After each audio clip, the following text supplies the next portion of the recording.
always makes me feel like I'm on a dating site and someone's asking about myself. And someone's gonna swipe me, even though I've never been on one before. But oh my goodness, my name is actually Alicia, but I've learned over my 30 years on Earth that even if I correct someone, people are always gonna say my name wrong. So I just don't even bother to correct people. I blame Alicia Keys for kind of having the same spelling as me, but her name being pronounced different, so people automatically read my name and assume, okay, well, Alicia Keys' name is Alicia Keys and it's spelled the same, and I'm like, okay, but my name's Alicia. Get where you're coming from, but that's not my name.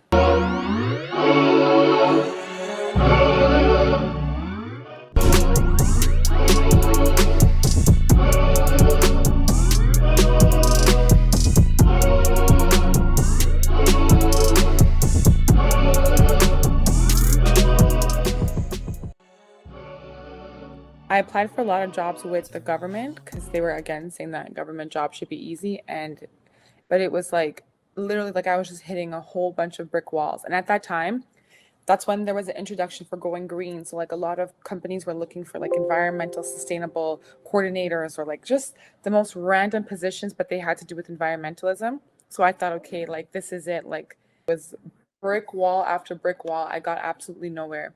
I've never worked a day in any environmental field in my entire life, and I have a whole bachelor's degree sitting in my drawer. It's never been used.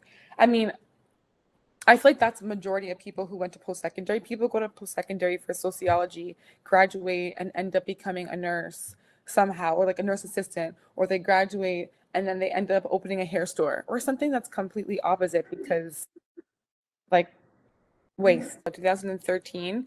So for the next 2 years, I kind of was just trying to say, okay, thankfully I graduated. I didn't have any student loan debt. So it wasn't like, oh my goodness, I have to immediately start working to pay off my debts. So it's more so, okay, now I've graduated. Like, what am I going to do with my life? What direction do I want to go in?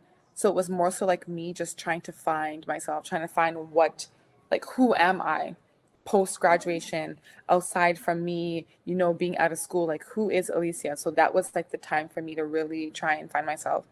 I ended up getting a job at an advertising agency. So I was like, okay, I'm going to make some good money. It was a really good paying job, but it again was like a lot of work. I had to sell advertising space in New York and it is based out of Toronto.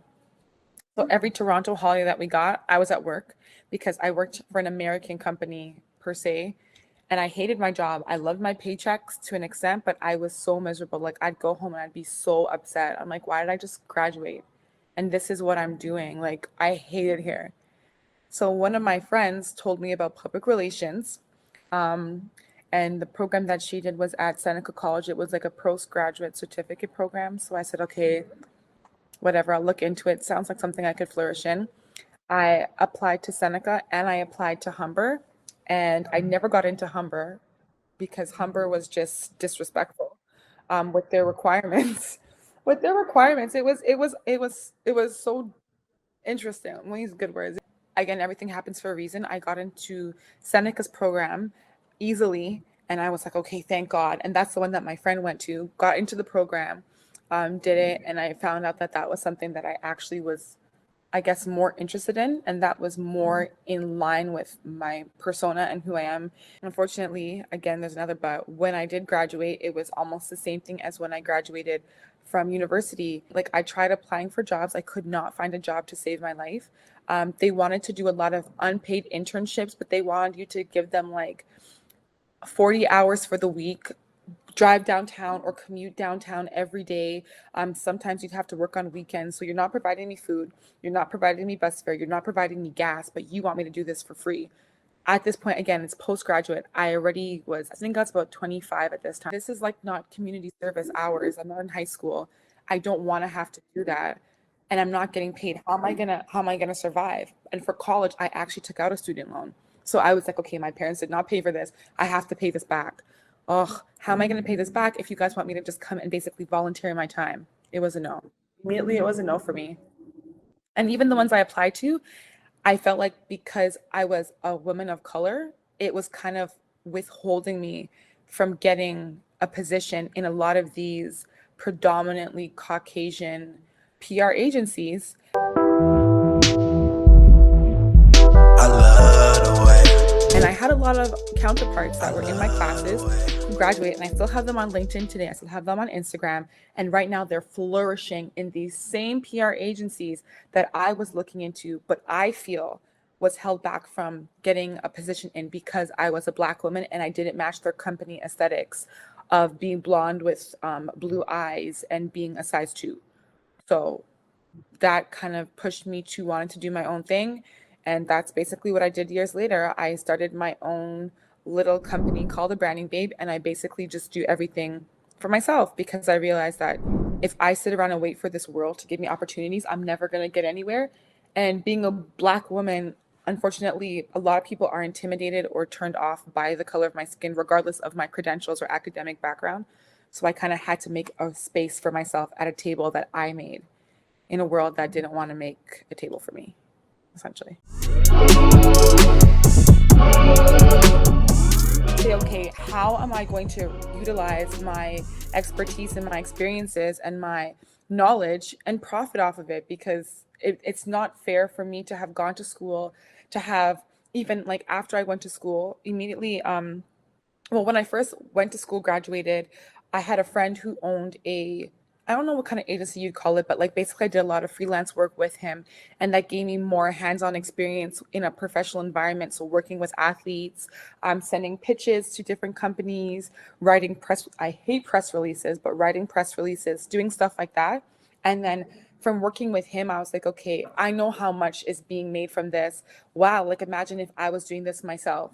Or like if someone's asking me like, I'm really trying to put out my brand, but I don't know how to go about doing XYZ. And I'm like, okay, I could tell them, or I could say it's $300 for XYZ.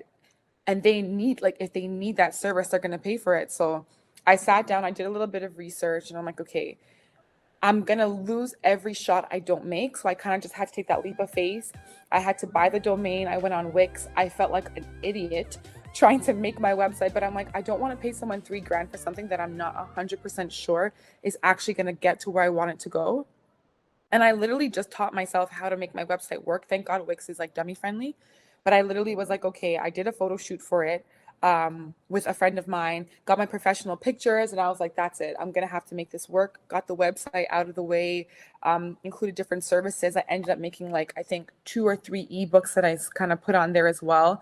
And I'm like, I'm just going to have to make this work one way or another because bills have to be paid. And basically, I don't want to be miserable working. I want to love what I'm doing. And if I'm miserable, it's miserable because I made myself miserable, not like, who is this woman talking to? Like, I get you're the boss, but relax. Okay, that's it. I quit. I don't want to have to be in that predicament. Value to it. I have a branding session. I have social media services, and then I have a rebranding service. So for someone who already has a brand and they're trying to kind of change the whole image of it to make it either more aesthetically appealing or whatever the case may be, that'd be for them. And then because I also do a lot of stuff in fashion, I have a fashion branding consultation for someone who's trying to branch off to any type of fashion related endeavor. And then I also offer wardrobe consultation and styling on my website as well. So it's like a one-stop shop for everything to do with your online presence and physical presence. Yes. Thank you.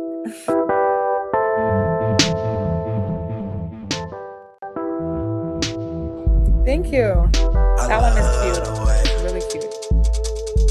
I love the way. I love the way. It's a little risque dress. I mean, I'm 5'10", so like when I wear it, I know that I can't really move too much. I kind of just have to. It's like an entrance dress. Like I have to put a. It's just a shirt and legs. Like how I look, like a shirt with some legs. So I just kind of have to just stand there and smile because if I turn too hard, it's no longer a dress. To be completely honest, as bad as this sounds, I think the pandemic was one of the best things that ever happened to me because my companies were all birthed. Through the pandemic. So the branding babe was birthed through the pandemic. Um, Aesthetic, my company with my clothing, that was birthed through the pandemic as well. And because everything kind of just went online, I was able to work with people who I would probably not have ever met in person. But because of COVID, everything had to be done digitally, that's when an online presence was more essential and necessary. So the people who I did work with, it's like, okay, I can't really be in the stores, I can't really host events. How can you help me with getting people to know what I'm doing online? So COVID, as bad as it was, and as devastating as it has been for the world, from a business point of view, has really, really helped me with even having to get to the point where it's like, it's either do or die. I had to either pursue my businesses wholeheartedly or I would have $0 in my bank account. So I had to really like buckle up and say, I have no choice but to make these work. And COVID's like, okay, Alicia, good luck finding a job because places are either not hiring because of budgets or everything is remote. And if they're hiring, it's you against 1,000 other people because people were getting fired. So I had to kind of like literally put on my big girl pants and try and make everything work out for me.